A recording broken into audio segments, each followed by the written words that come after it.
మరోసారి పంజా విసిరింది పెద్ద పులి.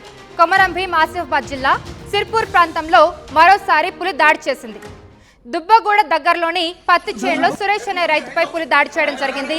పెద్ద పులి దాడిలో తీవ్రంగా గాయపడ్డాడు సురేష్ ను సిర్పూర్ ఆసుపత్రికి తరలించారు అక్కడి స్థానికులు. పెద్ద పులి దాడిలో నిన్న లక్ష్మి అనే మహిళ మృతి చెందింది.